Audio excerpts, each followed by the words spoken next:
What's up, guys? Welcome to another webisode of Orange Slice, where we fill you in on the latest in digital marketing and web design. The latest. I'm Brennan. I'm Dave. And today we're going to talk about a major question that a lot of people have, and that's how much should you pay for a website? How much should a website cost? Or that. Or both. Let's get into it.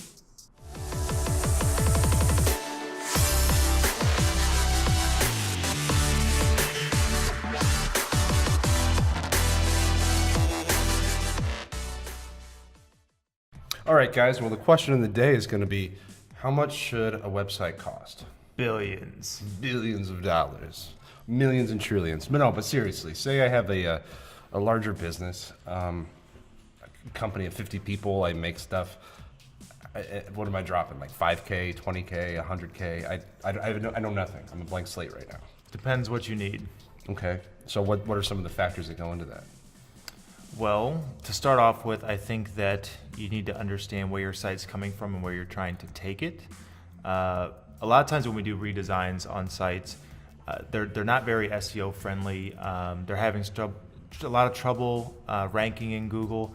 One of the fastest ways you can approach that is to be more specific on your services. So we're going to look at how many pages do they have currently? What topics do they address? If we're going into their pages, are they as specific as they need to be? So like, hey, here's our general page. It says, top level item, and then there's a bunch of stuff that's all listed on that page. So it's like how to umbrella my services in a way? Yeah, like think of it like a sitemap. Okay.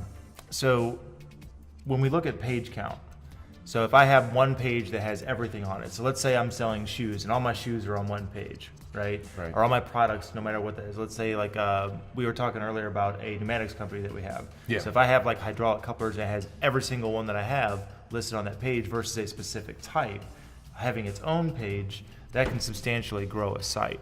So let's say your starting site is like 200 pages, and by the time you're done, it's 400 to 500. Or if it's a product-based site, thousands. Right. Okay. That's going to have a significant factor on the cost of the site. Okay. So when it comes to page count, are you factoring in I would say like content creation, or how? That's part of it if the Okay. content doesn't already exist.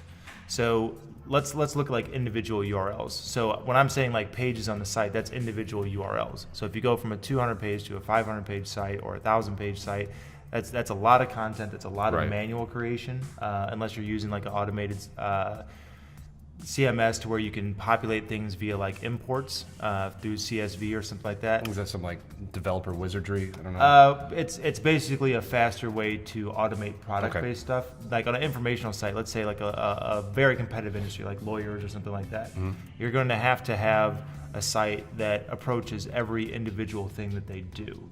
Because when you're searching for either a product, you're probably going to search for something specific. If you're searching for a service that somebody provides, you're probably going to search for something that's very specific. Right, and I've noticed that like a lot of like the lawyer guys will have a page for literally everything they cover. And They should if they don't. So like, let's just use like a car accident lawyer, for example. Sure. Right? So if you were rear-ended, you're probably going to say, I was rear-ended in a car accident looking for a lawyer. What do I do? A more natural-based search. You may search for car accident lawyer, which that should be your top-level page, but there's different types where you sideswiped. Was it a hit and run? Was it a speeding accident? Was it a traffic accident? Distracted driving. Distracted driving, Yeah. exactly. So that's what we mean by page count, is that you can address every single one of those individually. So again, let's use lawyer, since that's the one we were just talking about. If a lawyer comes to us and they have a 15-page website, that's probably not going to rank alongside one that's 500 plus. Okay, so that page count adds a lot to the cost. Well, it adds a lot of time. Therefore, time is money. So how do you figure that into? Say someone calls for a ballpark, quote. How does page count? How do you decide that? When does that happen? Well, what you'd want to start with is getting like an approved sitemap. So here's where your site currently is. Here's where we recommend that it be. Here's, from our research, all the different topics that we found that fall under like these umbrella or top levels. So let's say for like truck accidents or car accidents, here's all the different types that are listed in Google that are shown. You can also look at like Google autosuggest. So sometimes that'll give you different examples, because it's trying to autocomplete Right. based upon the popularity of a search. There's also, if you scroll down a little bit on the page, and we'll have a pop-up for that so you can see what we're talking about. But there's these arrows where you can click down and show like quick answers to questions. Those are based upon however popular different search queries are. So you can build out your content whether it be for like additional search queries, for additional FAQ type of structured content, based upon something like that. Okay. Now, again, going back to, page count, I mean, if you click that a couple of times, you're going to see it expand pretty rapidly. You could, on one topic, you could easily have 30, 40 subpages or grandchildren pages. Right. But going back to the basis of the question being how much does a website cost? Say I want to start my site up and I have 60 pages. Like, can you give me a number what that's going to cost or what that's going to look like? Like, because I need a number for Not my, without research. Yeah, Okay. I mean, you'd have to look into it and see. I think that's one of the things too that separates out like a agency that has your best interest at heart versus one that's just trying to sell you a site. Right. So if I go to any number of like the lower to mid tier website or marketing companies, whatever, they're gonna say, oh well, if we build you this, it's 10 pages, it's gonna be $1,500, or if it's 20 pages, it's gonna be $2,500 or something like that. It's like, we had talked about that before. It's like, what pages? What Exactly, pages are you actually going to make? a contact page could have 6 words on it. Well, Or- and of course that's including your cost, but that's just more project based. It's not really like success based. It's like here's this thing that we're trying to build. You say that you need a site.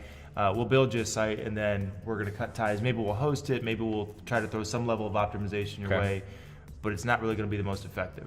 Okay, so page count definitely important. But what about the eye candy? One of the biggest factors of it, yeah. Yeah, The eye definitely. candy of a site. I mean, how it looks, how it feels, how it functions. Is that going to cost me more than content? Well, I think based upon the conversion ratio that you see from like a bad site versus a good site, and it's all perceptual, what's bad, what's good, but I think, when you look at sites that give a lot of information, that are very easy to use, that are very appealing, and also highly responsive or mobile first or desktop first, that's catered to wherever their traffic's coming from, that's what we had talked about in terms of level of design. Like Okay. what you said, eye candy. Yeah. Right? So if I want to make something pretty, you normally can't do that quick. You go to art gallery, you see one of these magnificent paintings. They didn't build that in 30 minutes. Right. Right. They also had to do a lot of research. It took a lot of time to get that to where it needed to be. It's the fine details. You've heard me say before, it's like any agency can get you to 70, 80%, but it's rare when somebody takes that final 20%, and those are the sites that you just kind of stop and look like, wow, this is really cool. Yeah. Maybe something scrolls a certain way, maybe the way the information is presented to you, how fast it loads, or a combination of all those things. Go ahead. I'm guessing that mobile friendliness or mobile ready. What's the term for that? We talked about this the other day. Yeah, we talked about that in our last video. So That's looking something at- to do with the cost of design.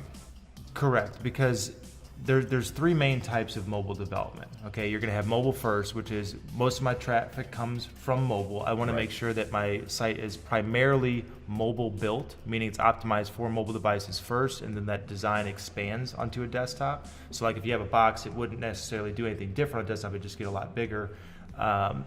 You would have responsive, so it's basically taking like your browser screen size into the equation. So I have a desktop site, and I'm basically going to stack or squish it based upon a certain Honey, I resolution. Shrunk the website. Basically, Okay. but without shrinking like text sizes and all that. It basically stacks it. Okay. I mean, that's the simplest way to think about it, and make sure that you have nothing. And so touching that the adds edges. the cost factor, though.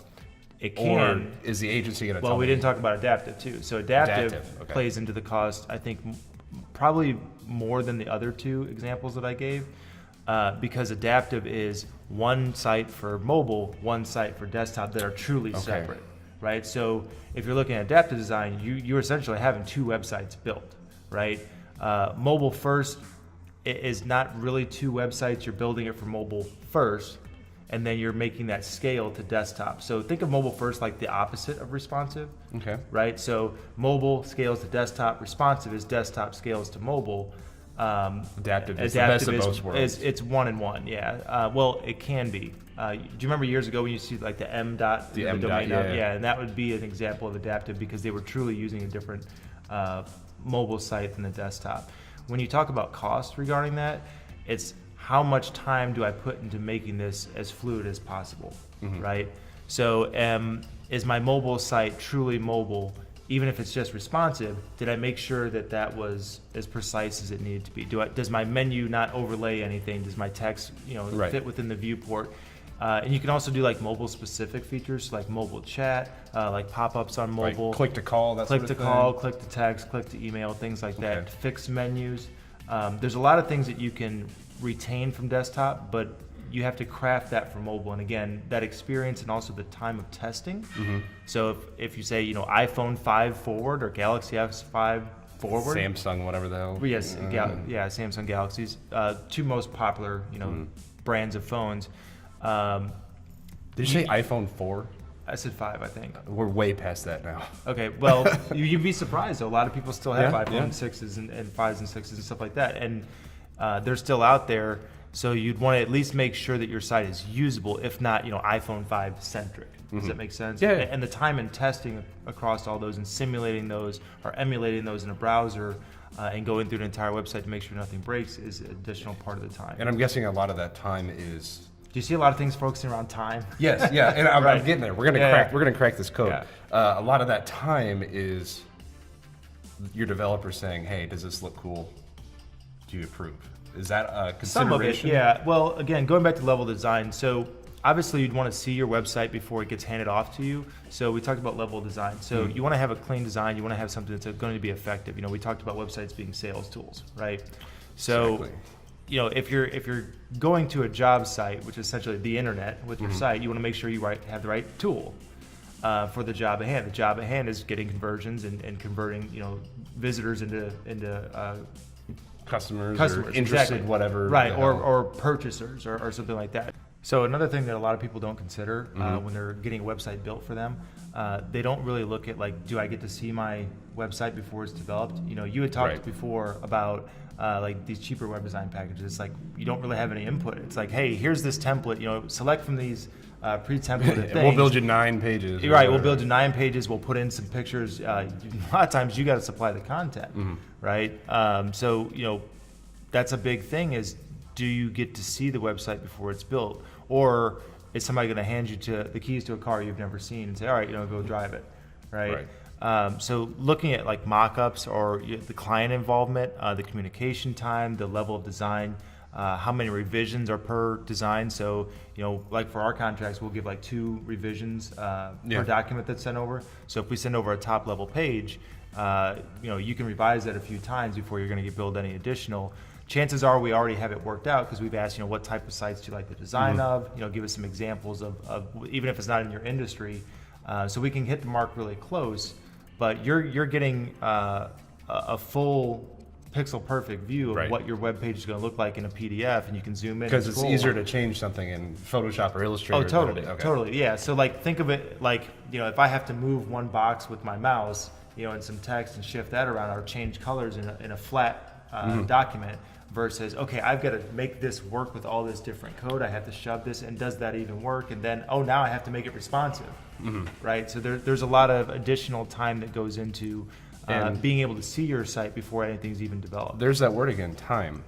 So this all keeps that's a boiling down, recurring theme. It all keeps boiling down to how much time something takes, and trusting someone's judgment. Well, going on back how to much the time it painting takes. reference, paint something. Have you ever seen that YouTube video? There's a guy, and we can link it in the description. There's a guy that does a time lapse of how long it takes to draw something. He was a professional artist at Marvel, and he had to draw Spider-Man in 15 minutes. I think it was 5 minutes and then 30 seconds. And if you look at the difference between those, it's completely different. One looks like a 5-year-old drew it. One looks like an artist drew it. And that can be applied to websites as well. But there is a time and place for those $500 package sites. I don't really know that there is. I really don't know that there is because, what could you use a site like that for? Maybe a landing page, but... What about a professional resume website or something basic? I can see something like that. Maybe a resume to where you're just swapping out info, but that's not really something that's commercial. That doesn't need to rank. I mean, you're providing somebody a link to that and saying, go here and look at this, right? Well, I'm glad you brought up rank because... Okay, so you build me a site, you build me for whatever the hell, and then I have to think about ranking. Right. And that brings up search engine optimization, which is SEO. Yeah.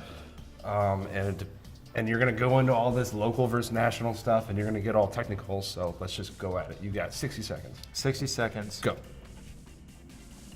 What am I paying for? I just wasted 5 just to bug you. So talking about SEO, you can have a site built that's not SEO ready at all. So hey, we built you a site, the page title is whatever the page is called. So if you're selling let's say you go shoes, right? Your page style is shoes. Your meta description is shoe page, and you don't have any SEO. So it's like, what level of SEO? We talked about level of design, like what level of SEO? What is the purpose of your site? Is it to rank locally? Is it to rank nationally? Because those, in terms of competitiveness, are completely separate. Well, okay, but if you're building my site from scratch, does that mean that you're charging me for SEO, whatever the hell that means? Is that part of the content deal? It can, depending upon the contract, and again, depending upon the project. So let's just talk about like different levels of SEO. So I would say you could separate out into like 4 types. Okay, so you're going to have your local SEO, you're going to have your national SEO, you're going to have your global SEO, and then you're going to have like product-based or e-commerce-based SEO. So I either have services that are local, I have services that are national, I have services that are global, or I have a e-commerce site that, unless you're targeted for a certain area, is probably one or all 3 of those. What if I'm a yoga instructor in a small town? Okay, well then I would say that's locally focused. Okay. Yeah, because it wouldn't make sense for somebody to drive 50 miles to go practice yoga. Well, I'm a really good yoga instructor. Well, then that's possible. If you have a conference and you're like the head yoga guy, maybe people, but you're not likely going to use traditional SEO to do that. If you were like the top yoga guy, you'd probably already be known, and you'd have media channels to where you can say, hey, I'm going to be here for this event. That's not what you would use SEO for in that same instance. If you were a more traditional yoga studio, you would say, all right, well, within 15 to 20 miles, or let's call it half an hour drive time, I need to optimize for all those areas. What are the major cities around me to where they would be searching for a yoga instructor? National, we talked about time quite a bit. Yeah. If you're a business that let's say you're like we had talked about that pneumatics company, right? Yep. That services people nationwide. Now, not only do they have 2 problems. So they have one that's product based, to where I have to rank for these products, irrespective of location. But I also provide services. So they build equipment, they fix equipment on site, they provide the schematics and blueprints. They can document changes. They can upgrade equipment. There's quite a bit of things that they do. But if, let's say, they're based in St. Louis and the person searching for their services in Denver, how do you go about doing that? Right? So you need to make sure that you either have pages, which we talked about page count, that talk about your services in Denver and how you provide those services. That's all unique, that has its own URL, or you need to make your site powerful enough to where it can rank for that term nationally or globally. And this takes a lot of time. This doesn't always just apply though, because what if I just want a site up and running? Is this like an afterthought thing? It really depends upon the project. I mean, you'd have to talk to the client and understand what their desires are, because some people have asked me personally, if you build me a site, will that increase my ranking? Well, sometimes. Right. If you include these other things. What are we doing at the base level, right? Are we just designing a site to make it look prettier? Your traffic's already fine. Okay, well then at that point, then it'd be a pretty straightforward build. But if you're taking over a site, which chances are, if it's an older site, it's already got a bad design, somebody didn't put a lot of SEO effort into it. They didn't put a lot of research into what people search for. They didn't understand how to optimize for high volume stuff. Right. So size matters. How pretty it is matters. And how well it's set up. I don't know where you're going with this. And how well it's set up to market and be appealing to people matters. SEO. Right. What about if I want an online store? Or I have some crazy functionality on my site, like it's an employee portal that has schedules and stuff. How does that factor into the cost? Heavy lifting or e-commerce? Yeah, so that's going to be a significant cost factor, depending upon what you're trying to do. So let's look at cost versus value, right? Okay. We've mentioned that in other videos. So let's say with a heavy lifting, right? The design of your site's $20K. We're going to make something that's really pretty, or $50K. Because you have a lot of unique top levels, a lot of unique sub levels that need to talk specifically about this service in a unique way and need to have its own layout, right? So our design costs potentially could be high depending upon what level of design and how many pages are unique. When you get into heavy lifting, chances are if you have a site like that, and this is why you see like website costs are like 100K plus, is because they need to automate. So let's take, for example, if you have like Microsoft Dynamics, right? Okay. There's multiple kinds. There's there's Microsoft Great Plains, there's AX. Let's say you have a product database that you update a CSV for. And you're talking about just I have a store and just put stuff into it all So the time? let's say you update a CSV, but it's not effective or efficient for you to go into the platform itself and update it. So like, let's say you had WooCommerce or SonicCommerce or Magento or something like that, and that pulls from the CSV, Okay. right? So That's a spreadsheet. it's a spreadsheet, right? Most people know it's CSV. I would hope so if you're watching this. But let's say you want that to be automated. Let's say your team updates this CSV and you drop that into AX and you want your store to automatically pull from that, right? So as I update something here, dynamically and automatically update it over And here. that's the automation, and that's Automation, going to cost me well, more. and that's kind of a combination of both, it's like automation and also e-commerce. Okay. So let's say you need to tie, we talked earlier about like calendars or booking platforms or something like that. So if I want to be able to book my appointment at a yoga studio, Yeah. right? My yoga classes. Right, your yoga classes, right? Do you take yoga classes?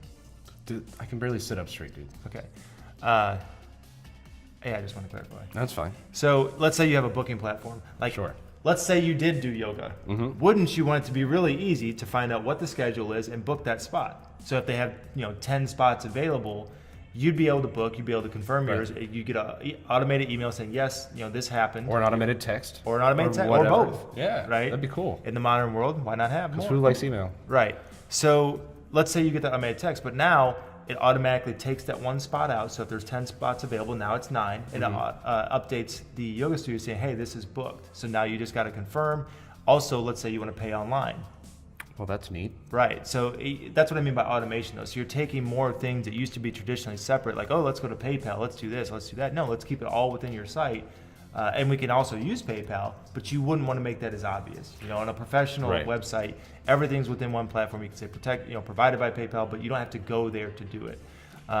Anything that's more than just the level of design, the design of the site, the responsiveness of the site, and the content and page count, when you start getting beyond that, you need specific functionality. And a lot of the times, everything we just talked about is all custom. There's generally not a one-stop shop for that. Right. I'm sure you can find shortcuts, like a custom T-shirt app thingy. Yeah, and some, for a lot of sites or CMSs like WordPress, if you want, e-commerce, you can download WooCommerce, but there's still a lot of manual involvement. If you're trying to do a WooCommerce store with 250,000 products, Right. There's no way you're going to be able to manually do that, especially if you're a small operation. So the way that you can make more money is to automate that process, but the time up front is going to be higher because of how you configure it. The more time you put into making this process really simple and easy and automated, the faster it's going to be for you to update that later on. Right. Okay. So one more question about the heavy lifting, as you so diligently called it. I remember, it had been a year or two ago, we had a potential client call in, and he was a custom metal cutting guy. What was that called?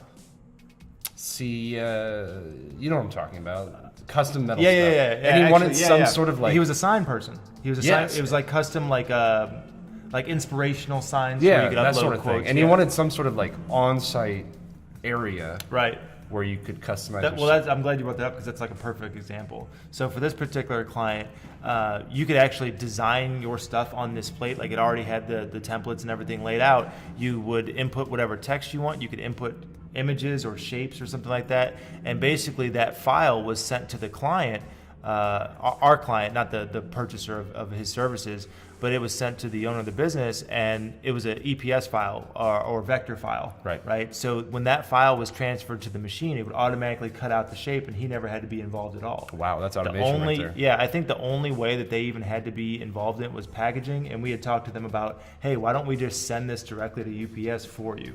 And that's something they chose not to pursue because they want to do final inspections, but that's an example. So you can take on a lot more orders, potentially hundreds of thousands of orders at once because the process is automated, as long as you, in his instance, as long as you had a good shipping operation to take care of that.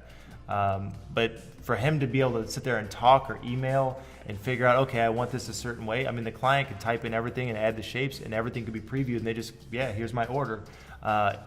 On that particular system, it also saved the URL so that if they ever wanted to go back and edit it or review their order, they could do that really easily. So that sounds like that would cost at least half of what the website would actually cost. Well, it was a major portion of it, yeah. I mean, the site design from that was overall very simple. They already had a pretty good name, so they didn't need a lot of SEO, but what they did need was that automation, so that was one area they could grow their business in seamlessly. Excellent. Well, we've talked about the 4 major factors, and I think we kind of limited it down. There's a lot more we could go Oh, into, yeah. but no, I we would say could. like those are their 4 But main points. Let's give these guys some answers real quick. Okay. So 4 major factors. We got page count. we Page got count. Level of design. Level of design. SEO. Ready versus dominant. Yeah. And then the heavy lifting stuff, like we just talked about. APIs, CRMs, ERPs, tying into different systems, and then automating. All right. So say I am a hip hop dance studio. I love that one. I'm going to keep using that one. And I want a website Right. that has, online booking, calendar, events, cool videos, Right.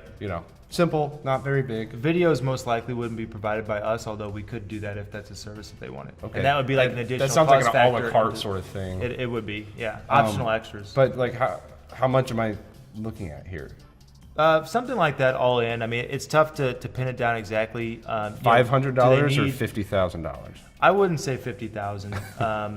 I would say something like that. If you need a booking calendar, if you want fairly strong SEO, if you want to have different paid campaigns and things going on, high level design, custom photography, so somebody on site taking pictures of all the different things that go on, having those photos edited. I would say you'd probably be looking at anywhere from like 20 to 35.